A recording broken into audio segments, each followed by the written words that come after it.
Most sweet potato home fries become a mushy mess. If you want these crispy edges, you have to start the day before. It's all about the starch bonds.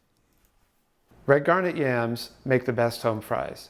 It takes 2 days and a secret hero ingredient. But once you try these, you want to have them every day. Let's fix it.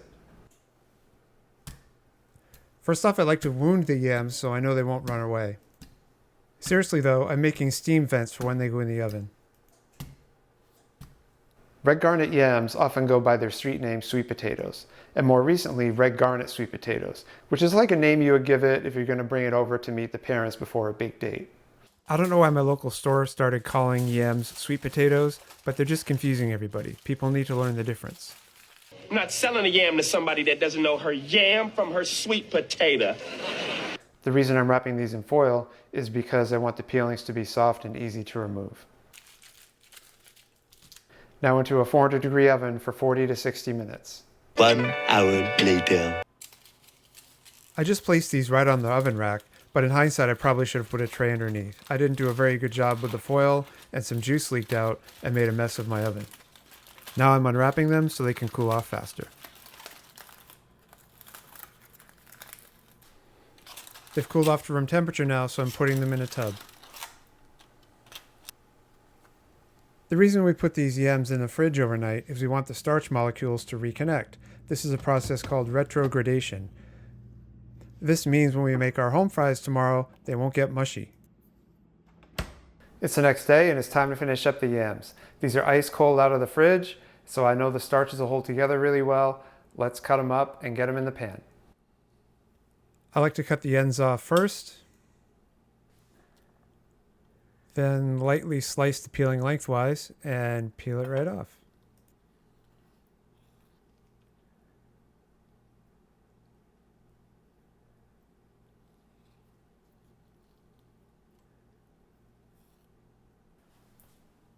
Next we'll cut them into chunks, cut lengthwise first, then flip them over, lengthwise again,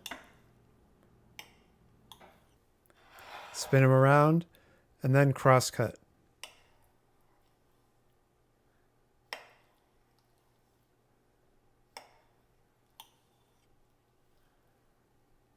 It's time to introduce you to the hero ingredient for this recipe, smoked paprika.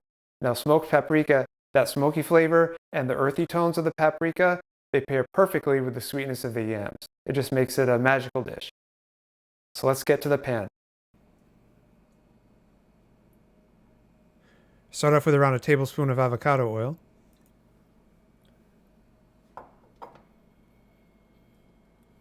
And swirl it around just a little bit.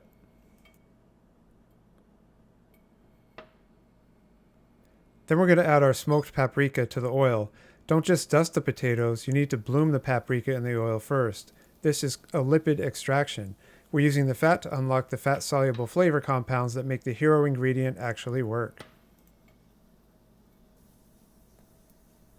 When the paprika turns a dark red like this, you know it's done blooming and all those flavors are in the oil. It's ready to go. So now we're going to add our yams. Just being gentle so they don't break apart.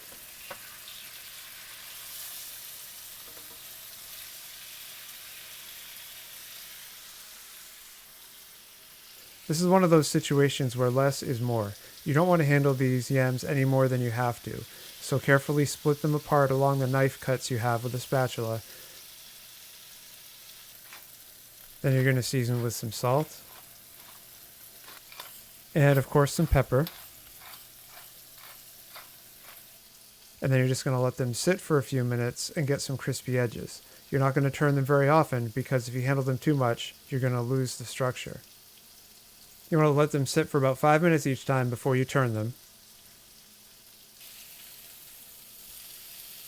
When you turn them over, you want to apply a decent downward pressure on the spatula.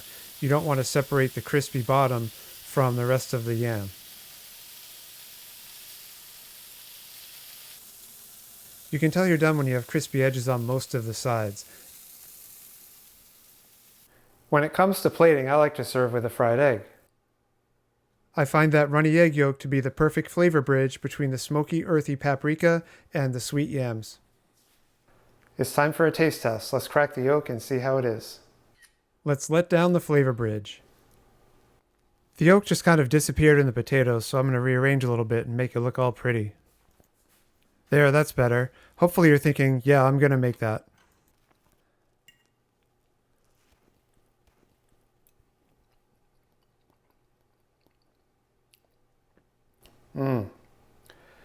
Yeah, you get the sweetness of the yams right away, and the smokiness of the paprika and the earthiness. It all blends together perfectly, especially when you have that egg yolk too.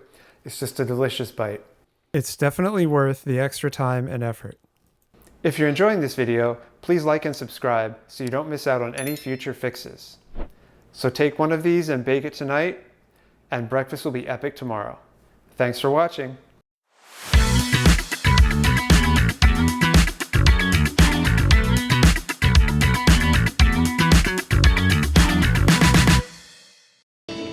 Keep putting that yam on.